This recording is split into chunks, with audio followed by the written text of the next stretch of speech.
All right, Bronco fans, Jeff with Bangs Bronco Corral. This will be my fourth video, but this is actually my first one on this 1990 Bronco 2. I picked this thing up from Wisconsin. It had been stored for a number of years. It just came on the transport a week ago. And I knew it wasn't running. I knew it didn't have a battery. But I mean, the body's immaculate. The interior's immaculate. It had just been stored so long. You wouldn't think anything from Wisconsin would be good, but this thing is super good. You know, it's got the red interior and it's just, I mean, I'll just give you a preview. I've not even cleaned it up yet. I mean, you know, how many times do you get a 1990 front driver's seat that looks like that? I mean, no cracks in the dash. The headliner is pretty much perfect. The seats are good. It's dirty. I need to clean it. It's, you know, dirty. It's about an 8 on a 8 on a 10 scale being clean. But so it wouldn't start. So I went ahead and put a fuel pressure regulator in. You can see that I got that thing in there. That did not do it. I checked some ground wires. You know, I wire wheeled some things to make sure the grounds were correct. And it starts with starter fluid. There's my little starter fluid. And it does not stay running. So I couldn't even test the pressure on the rail because my gauge is broken. But I can tell by pressing it inward that the pressure wasn't real strong. So I know the fuel pressure regulator was in need. I mean, the other one was original. I pulled it out. It was the original one. So what am I going to do? I'm going to put a fuel pump in it. And in the past, I've done conventional fuel pumps. So I've dropped the bumper off. I've dropped the tank.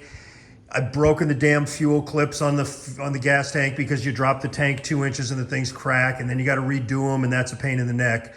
So I just decided, you know, I was going to cut an access panel in the back end of this thing. And I know that a lot of you think, well, you know, that's not the way to do it. But I'm telling you what, it kind of is the way to do it.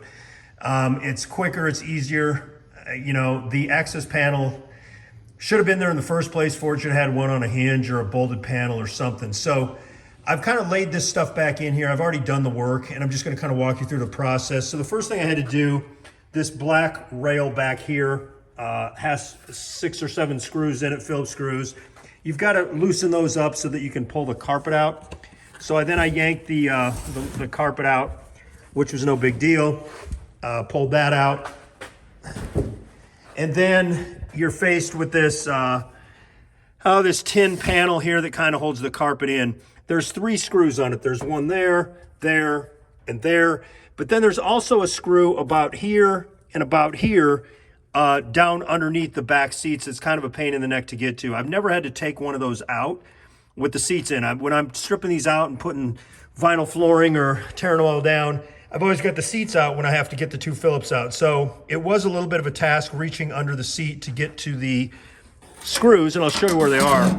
So when you pull this thing out, they're on these little tabs here, right here. So here's the screw, and then there's another screw right there. So anyway, get this thing out of the truck. Obviously, it's all been done. And you can kind of see, you know, it's no surprise, there's my panel, right? So I looked at the Ranger Forum, which is the greatest place in the world to go for Ranger Station for information. And I saw some pictures of some other guys, what they did. So I just kind of eyeballed it. Because you really can't get under there underneath the fuel tank. You can't get underneath there and kind of even see what's going on. There's absolutely no room. I screwed up a little bit, but it wasn't bad. And by the way, I used a cutoff wheel, just an electric kind of a angle grinder when I put a cutoff wheel on it. Literally, it took me, I don't know, once I measured it and did what I wanted to do, it probably took me 7 or 8 minutes to cut it out. So it was not bad at all. What I did screw up is you can see I had to drill 3 holes here.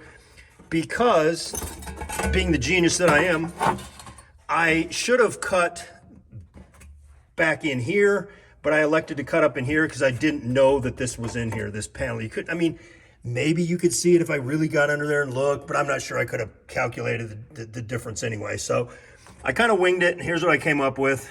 It's certainly not bad. Plenty of room to get this pump out, right? You can see I've already unplugged the connector. And I pulled the clips off the fuel rails. And, you know, these are the things that I break.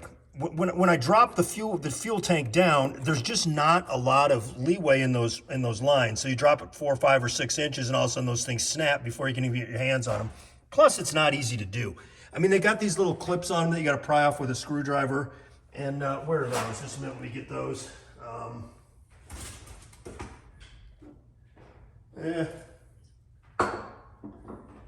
I guess they're laying around somewhere. But just to get a screwdriver under those blindly is not an easy task. So unless you've done this 100 times, you really don't know what you're feeling for. So let me get a tape measure out and kind of show you what I did here. So again, I should have cut from right here. So it should have been about I'll call it 10 inches and about a foot wide, 10 by 12. But if you measure from the seat belt, kind of the mount there, you can see that I'm probably 4 1/4, 4 1/2. I'd say to be safe, I'd go 4 1/2 inches in from the seat belt mount, which is right there, just the, where it's mounted to the frame. 4 1/2 inches in.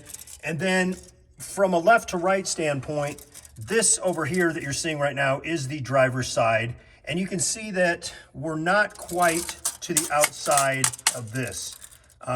Probably more to, I'll be honest with you, I wanted to cut it, so I cut it along the rail here that's sunken in so that I could get, kind of my own guide. I had a big piece of metal that I was using kind of as a template or a guide, but, cutting right up against that rail was nice too.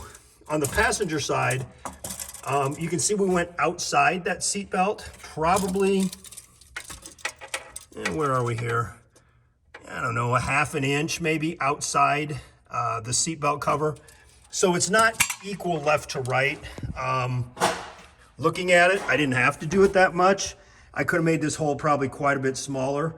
But the last thing you want to do is cut a small hole and then have to recut it and screw up your panel if you're going to try to save your door, right? So can I reuse this? I think I can. So obviously I cut those rivets out. You can see the 3 holes there. And I can lay that back on and put sheet metal screws there and use that as one hold down. And then I might make some tabs or something to hold this down. And quite honestly, I think I might just run some duct tape around the sides of it once it's bolted and screwed down, just to keep the debris out. Because at the end of the day, you get the insulation over the top of it, then you get the carpet. I could even put something else on it. I could put one of those kill mats on it or something like that to keep the insulation and the sound down. But at the end of the day, I haven't pulled this pump out because I don't have one yet. I ordered it. And the one I got, I wish I had the exact number. It's a Herco, and I know I think it's a G357. I'm not positive, but it's definitely a 357 model. You could Google it or look on Amazon.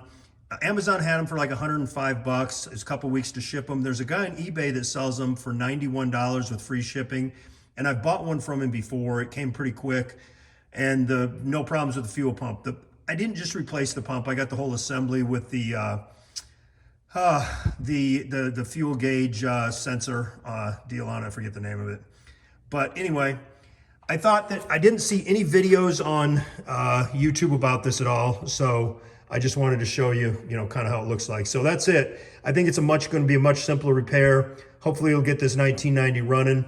And maybe we'll do another video on this one before I get her sold on Bang's Bronco Corral. So if this was helpful to you, hit the like button, maybe subscribe to the channel, and I appreciate you guys watching. Until next time.